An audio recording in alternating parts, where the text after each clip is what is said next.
ರಾಜ್ಯದಲ್ಲಿ ಮೊದಲ ಬಾರಿಗೆ ಎಸ್ಎಸ್ಎಲ್ಸಿ ಪರೀಕ್ಷೆ ಆರಂಭಿಸಿದ್ದು ಯಾರು ಗೊತ್ತಾ? ವಯಸ್ಕರಿಗಾಗಿ ಒಂದಲ್ಲ ಎರಡಲ್ಲ 7,000 ವಯಸ್ಕರ ಶಾಲೆ ತೆರೆದ ಹೆಗ್ಗಳಿಕೆ ಯಾರದ್ದು ಗೊತ್ತಾ?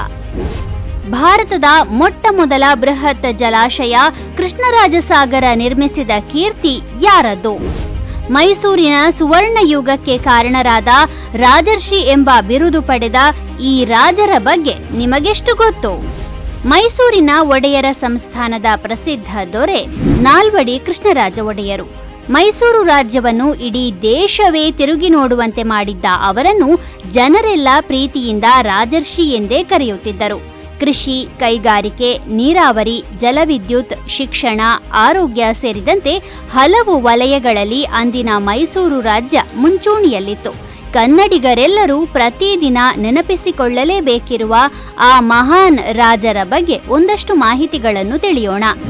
ಮಹಾರಾಜ ನಾಲ್ವಡಿ ಕೃಷ್ಣರಾಜ ಒಡೆಯರ್ ಹುಟ್ಟಿದ್ದು 1884 ಜೂನ್ 4ರಂದು. ತಂದೆ ಚಾಮರಾಜ ಒಡೆಯರ್, ತಾಯಿ ಕೆಂಪನಂಜಮ್ಮಣ್ಣಿ. 1894ರಲ್ಲಿ ತಂದೆ ಚಾಮರಾಜ ಒಡೆಯರ್ ಅವರ ನಿಧನದಿಂದಾಗಿ ಬಾಲಕ ನಾಲ್ವಡಿ ಕೃಷ್ಣರಾಜ ಅನಿವಾರ್ಯವಾಗಿ ಸಿಂಹಾಸನ ಏರಬೇಕಾಯಿತು. ಅವರು 1895ರಲ್ಲಿ ಪಟ್ಟಾಭಿಷಿಕ್ತರಾದರೂ ಸಹ ಕೇವಲ 10 ವರ್ಷದ ಬಾಲಕರಾಗಿದ್ದುದರಿಂದ ಆಡಳಿತ ಮಾಡುವುದು ಸಾಧ್ಯವಿರಲಿಲ್ಲ. ಹಾಗಾಗಿ ಅವರ ತಾಯಿಯವರಾದ ಮಹಾರಾಣಿ ಕೆಂಪನಂಜಮ್ಮಣ್ಣಿಯವರು ಆಡಳಿತ ನೋಡಿಕೊಳ್ಳುತ್ತಿದ್ದರು. ರಾಜಕುಮಾರನಿಗೆ ಸೂಕ್ತ ವಿದ್ಯಾಭ್ಯಾಸ, ಆಡಳಿತ ತರಬೇತಿ ಇವುಗಳನ್ನು ಮಹಾರಾಣಿಯವರು ತೀವ್ರ ನಿಗಾ ವಹಿಸಿ ನಡೆಸುವುದರ ಪರಿಣಾಮವಾಗಿ ಅವರು ಮೈಸೂರು ರಾಜ್ಯಕ್ಕೆ ಒಬ್ಬ ಸಮರ್ಥ ಆಡಳಿತಗಾರರಾಗಿ ದೊರಕಿದರು.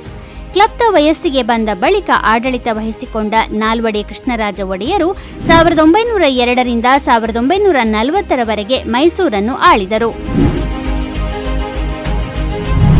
ನಾಲ್ವಡಿ ಕೃಷ್ಣರಾಜ ಒಡೆಯರು ಅರಸು ಮನೆತನದವರಾಗಿದ್ದರೂ ಸಹ ಜನರನ್ನು ಆಡಳಿತದಲ್ಲಿ ಪಾಲ್ಗೊಳ್ಳುವಂತೆ ಮಾಡುವತ್ತ ಒಲವು ಹೊಂದಿದ್ದರು. ಮೈಸೂರು ರಾಜ್ಯದಲ್ಲಿ ಹೆಸರಿಗೆ ಮಾತ್ರ ಇದ್ದ ಪ್ರಜಾಪ್ರತಿನಿಧಿ ಸಭೆಯು ನೂತನ ರೂಪವನ್ನು ಪಡೆದು ನಿಜವಾದ ಜನಪ್ರತಿನಿಧಿ ಸಭೆಯಾಗಿ ಪರಿವರ್ತನೆಯಾಯಿತು. ನ್ಯಾಯ ವಿಧಾಯಕ ಸಭೆಯನ್ನು ಸಹ ಸ್ಥಾಪಿಸಲಾಯಿತು. ರಾಜ್ಯದ ಸಣ್ಣ ಸಣ್ಣ ಪಟ್ಟಣಗಳಲ್ಲಿಯೂ ಸಹ ಮುನಿಸಿಪಾಲಿಟಿಗಳು ರಚನೆಯಾದವು. ಹಳ್ಳಿಗಳಲ್ಲಿ ಪ್ರಥಮ ಬಾರಿಗೆ ಗ್ರಾಮ ಪಂಚಾಯಿತಿಗಳು ಕಾರ್ಯನಿರ್ವಹಿಸಲು ಆರಂಭ ಮಾಡಿದವು.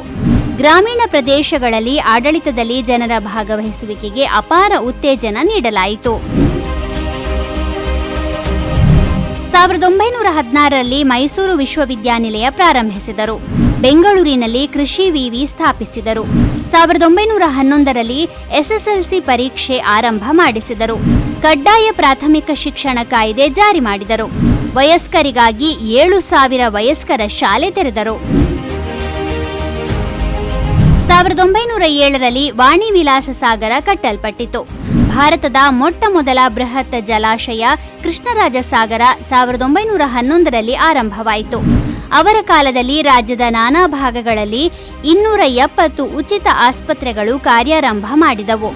ವಾಣಿಜ್ಯ ಕ್ಷೇತ್ರದಲ್ಲಿ ಮೈಸೂರು ಬ್ಯಾಂಕ್ ಖಾಸಗಿ ಸಹಭಾಗಿತ್ವದೊಡನೆ ಕಾರ್ಯಾರಂಭ ಮಾಡಿತು. 1906ರಲ್ಲಿಯೇ ಸಹಕಾರ ಸಂಘಗಳನ್ನು ಸ್ಥಾಪಿಸಲಾಯಿತು. ಭದ್ರಾವತಿಯ ಮೈಸೂರು ಕಬ್ಬಿಣದ ಕಾರ್ಖಾನೆ, ಬೆಂಗಳೂರಿನ ಸಾಬೂನು ಕಾರ್ಖಾನೆ, ಮೈಸೂರಿನ ಗಂಧದೆಣ್ಣೆ ಕಾರ್ಖಾನೆ, ಸಿಮೆಂಟ್ ಕಾರ್ಖಾನೆ, ಮಂಡ್ಯದಲ್ಲಿ ಮೈಸೂರು ಸಕ್ಕರೆ company, Mysuru paper mill, Mangaluru ಹೆಂಚು ಕಾರ್ಖಾನೆ, ಶಹಬಾದಿನ ಸಿಮೆಂಟ್ ಕಾರ್ಖಾನೆ, ಮೈಸೂರಿನ ಅರಗು ಮತ್ತು ಬಣ್ಣದ ಕಾರ್ಖಾನೆ, ಕೊಡಗಿನ ಕಾಫಿ ಸಂಶೋಧನಾ ಕೇಂದ್ರಗಳು ಇವರ ಕಾಲದಲ್ಲಿಯೇ ಪ್ರಾರಂಭಗೊಂಡವು. ಹೀಗೆ ತಮ್ಮ ಸಂಸ್ಥಾನದ ಏಳಿಗೆಗಾಗಿ, ತಮ್ಮ ಪ್ರಜೆಗಳ ನೆಮ್ಮದಿಯ ಬದುಕಿಗಾಗಿ ತಮ್ಮ ಇಡೀ ಜೀವನವನ್ನೇ ಮುಡಿಪಾಗಿಟ್ಟು ಸಾಮಾಜಿಕ ಪರಿವರ್ತನೆಯ ರೂವಾರಿಯಾಗಿದ್ದ ನಾಲ್ವಡಿ ಕೃಷ್ಣರಾಜ ಒಡೆಯರ್ ಅವರು 1940ರ ಆಗಸ್ಟ್ 3ರಂದು ತಮ್ಮ ಇಹಲೋಕದ ಯಾತ್ರೆ ಮುಗಿಸಿದರು. ಇತಿಹಾಸದಲ್ಲಿ ಅವರನ್ನು ಆಧುನಿಕ ಮೈಸೂರಿನ ನಿರ್ಮಾತೃ, ಆಧುನಿಕ ಕರ್ನಾಟಕದ ರೂವಾರಿ ಅಂತಲೇ ಗುರುತಿಸಲಾಗುತ್ತದೆ. ಇಂತಹ ನಾಲ್ವಡಿ ಕೃಷ್ಣರಾಜ ಒಡೆಯರ್ ನಮ್ಮ ಕನ್ನಡಿಗರ ಮನಸ್ಸಿನಲ್ಲಿ ಎಂದೆಂದಿಗೂ ಅಮರವಾಗಿದ್ದಾರೆ.